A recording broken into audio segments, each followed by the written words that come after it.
know poetry dropping when the pen clicks, and poets get it popping with the pen click.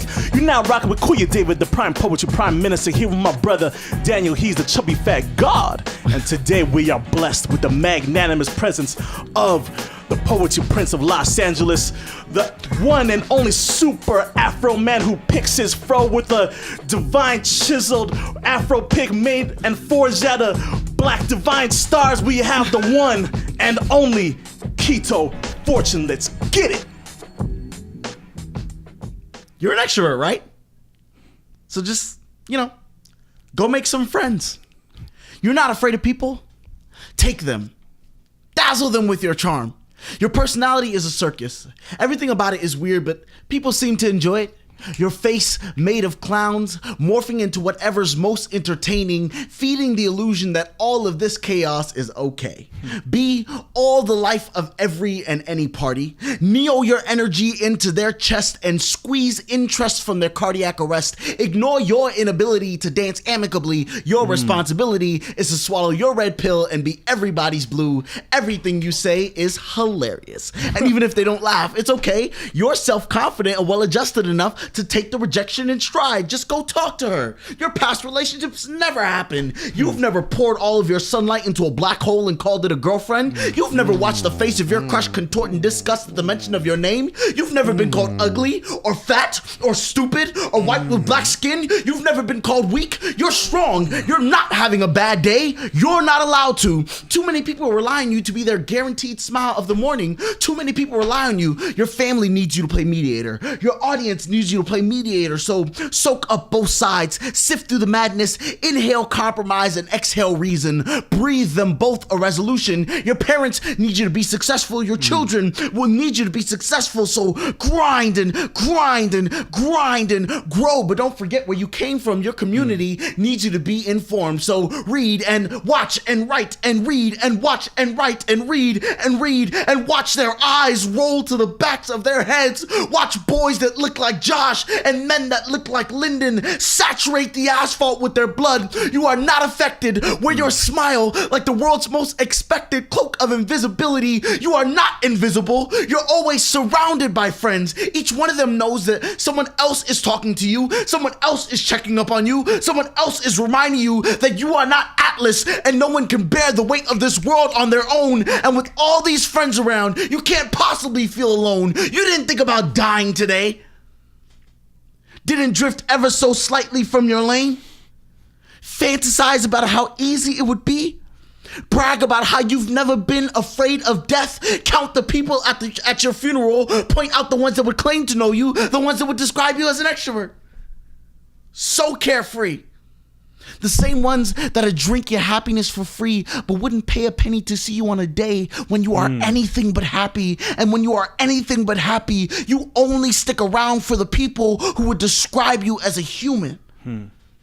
Just a man who used up all his tears as a little boy, but has learned to find the laugh in every situation. And watching you peel back your burnt skin on the days when the sun is most unbearable is still the most incredible thing they've ever seen you do. They need you to live. Woo! Yes. Need you to live. Hey. You need them to live. Hey, we out here. You just hit me, G. Yeah, you had that extended dramatic pause, like oh shit, all right, here we go. Oh, we getting But then it. he came in, I'm like, let me finish. Stop my time. I was like, yeah. Wow. Hey, welcome to the Pen Clique, man. Excited to have you. Thank you for having me. Glad to be here. Yeah, we're in the apartments, in the cuts. Bless, David, how you doing? Doing good, doing well. Pen Clique. We are now, as of this episode, we have been uploading episodes and trying to give the people that poetry that they all need. So y'all know what it is. Yeah, we out here, Pen Clique, gang. That was definitely the poetry that I needed right there. Yeah, for sure. Clap. Bless. Well, yeah, let's jump right into it. We're going to kick off the show with Threads and Lines. This is all first verse. All first verse. We about to get this work. Yeah, so this is where we find lines that we really stand out to us and unravel the threads of life experiences that forge those lines, threads and lines. Hey. And with that being said, So like I want to talk about this set of lines where you said your personality is a circus, everything about it is weird, but the people seem to enjoy it. Your face, the clowns morphing to whatever is most entertaining, feeding the illusion that all of this chaos is okay. Like, bro.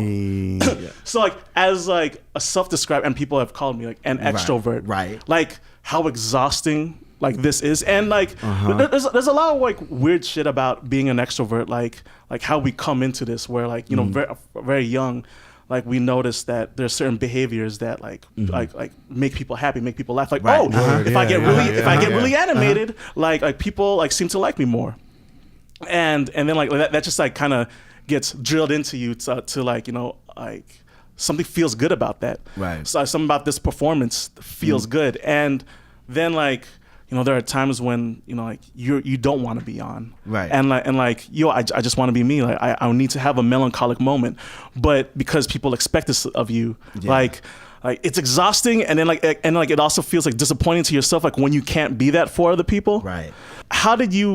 When did you realize that you are the extrovert and people are waiting on like your performance in the social space? Oh man, like I've kind of always been like, well, first of all, my family is full of like incredibly extroverted, over the top people. Okay. And you spend a good amount of time with Caribbean people in general. We're all very expressive. It's in the blood. But right. So when you're with your family, it just feels normal. It's when you go out to other people and you're just being the way, you're just being the way that you are with your family and the way you've seen your family be, right?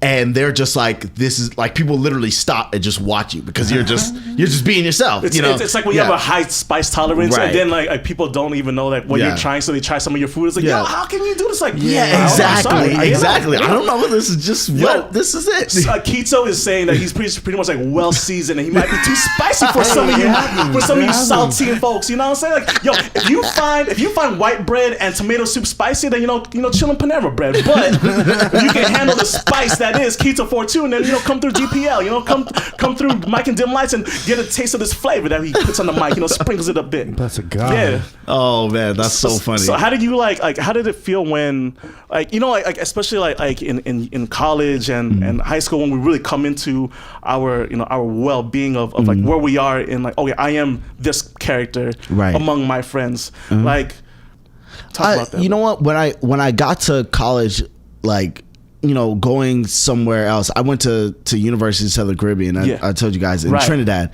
and I did not know anybody on campus. So like, and because I'm an extroverted person, you know, it was originally just me talking to people because I don't know anybody, and nobody really knows anybody unless like you had people that were coming from other islands and knew each other, like some of the kids from St. Lucia knew each other or whatever, but you know, I didn't know anybody, so it was just like going out, reaching out, making friends, being part of something. But you know what? In college was the same time that I realized, like how much of a burden it was to be that all the time. Exactly. You know, because when you're in college, I mean, you have so many things. Like I was a biology major, and then on top of that, I was in the drama club, I was in the choir, you know, I was busy. I was doing all kinds. I was definitely soaking in the full college experience, right?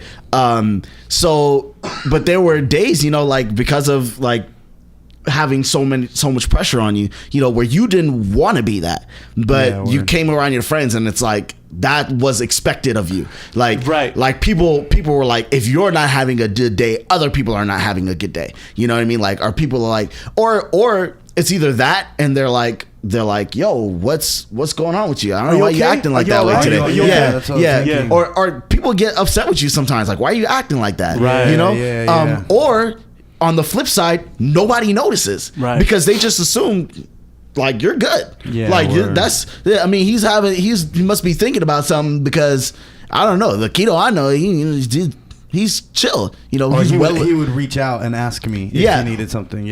Right, because you're so extroverted, you must. If there was an issue, you would just come out and be like, "I'm having a bad day." Right. It's like that's not how it works. And again, like going back to like the whole spice tolerance is like how there's a saying about Szechuan people where like most like regular people cry when it's too spicy. Szechuan people they cry when there is no spice. Right. And then like we know when people enjoy your company so much and then like you're not on, then like they feel sad. It's like damn. Disappointed. It's like all right, let me get a couple shots in me, and then like I try to do that.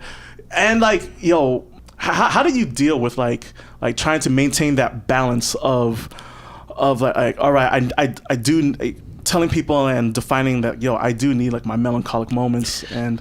And does this aid in that? Like, you know what I'm honestly, saying?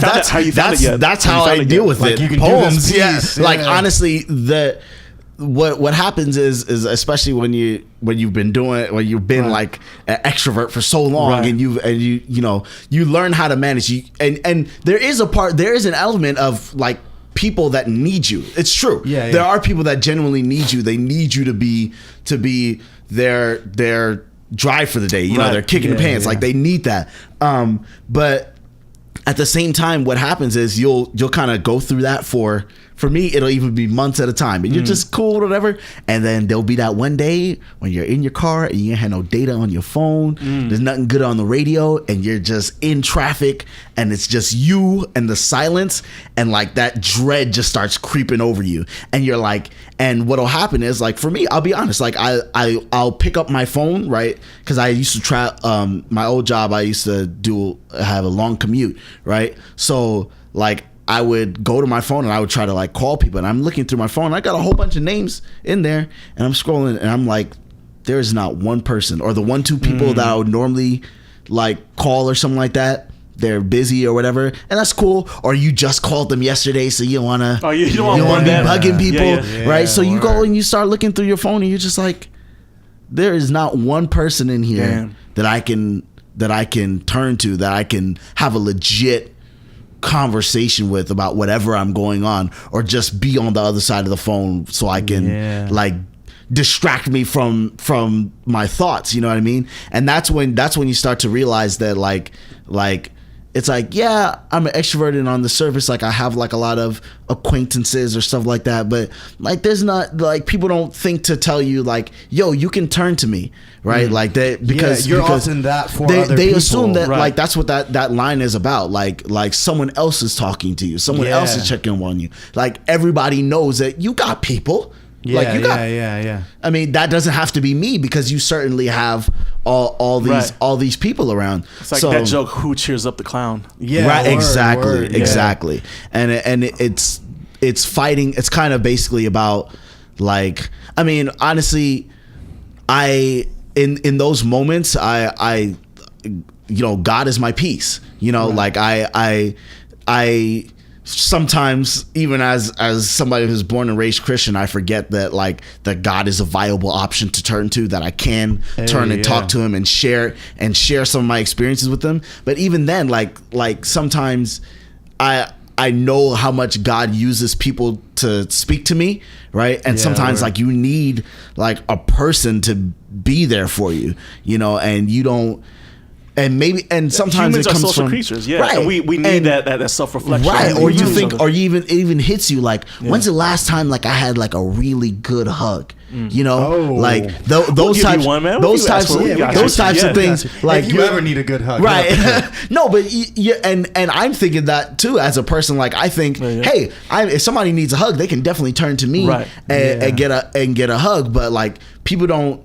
I don't think people are intentional enough about letting people know, like, you can, like, I'm a friend and you can use my friendship. Right. Don't be afraid to use my friendship. Right. Because I feel like I run into that problem a lot where like there are people that maybe are present around me that I can use them in times like that, but I don't think that we're there yet, or that might be awkward, you might, like, how much or of they myself might can think I the reveal? wrong thing about it if I try to, it's so it's one of those things like It's like the longer you're in a relationship with a person, it's like the more you build stock with them, and therefore the deeper you can get in there. So like, how much of myself can I really show to you? And I'm a kisser. Like I kiss socially. I love to kiss people on the cheek and things like that. And as a boy, like that's when like I know we homies. Yeah. Like because my real like close like to the vest homies, I kiss when I see them. Like, and that's like the line for me. Right. Like okay, when we on those terms, like, I know I could go to you. I know that's my and be like, hey, this and that. And like on that God tip, like a lot of the struggle.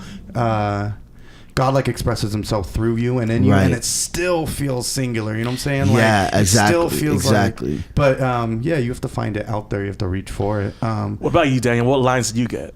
There was a lot here. One thing I want to touch on real quick, just because it's a point that I try and make as often as I can. You've never been called weak. You're strong. And that whole idea, you go on to say you're not having a bad day. You're not allowed to. For me personally, finding strength in my weakness has been key to a lot of things. I'm going to be weak. I'm going to have moments of just complete like rock bottom emotionally. And I have no gas in the gas tank. And there is something in that as well. To be able to embrace that and to not deny it because I gotta be okay. Yeah, that has obviously informed a lot. Yeah, people literally don't allow you to have the freedom. Like I remember saying that specifically a couple times. Like, yo, I'm having a bad day. I'm allowed to have a bad day. Yeah, like and and it might come off kind of like rude to people sometimes, but it's like, yo, no, I'm not having a good day. It's okay. Like that happens sometimes. Like, and I wonder often if it's like, because I have the same thing, right? Like, and is it rude just because you're expecting this other thing? Exactly. And like today, I'm not being rude. If anybody else would have hit you with this, you would ask them what's wrong. But because it's me. But it's because me. It's like, what's wrong with you? Yeah. It's also we're not allowed to be weak. Like it's not okay to be weak in this culture. America, like ultra like, hyper masculine. You gotta be masculine. You gotta be tough. You gotta be ready to fuck shit up. You gotta, you know what I'm saying? You gotta fight. You gotta be ready to fight. Right. And it's like, if you're weak, you're soft, or you're this, or you're that. And it doesn't allow you to be human. Yeah, exactly. It doesn't allow you to have emotions. Yeah, the full spectrum. If you can't embrace the full spectrum of what you have, or the everybody likes you complex. Oh, everybody likes you. Everybody. You know, I seen you do the thing, and you know you got. Speaking of which, I heard conversations such and such was talking. It's like, yo, like. I know who I am, and that's one of those things about growing up. It's like I know who I am. I know the shit that I've been through and the shit that I've done. Like some of the ugly shit that I've done. Some of the like my own personal like self-esteem shit that I gotta fight through every fucking day. Like to tell myself like, yo, you're better than that, you know? Like I gotta convince myself of that sometimes, you know? And it's like, and sometimes as I'm going through that process, like it shows, right? I'm working through this right now, right? And I am allowed to take that time to figure that out, whatever it is. Kito, let me ask you this. Y'all watch the Pen Clique on YouTube, so y'all know what to do. Like, comment, subscribe, share, right, survive. Thank y'all. Love y'all.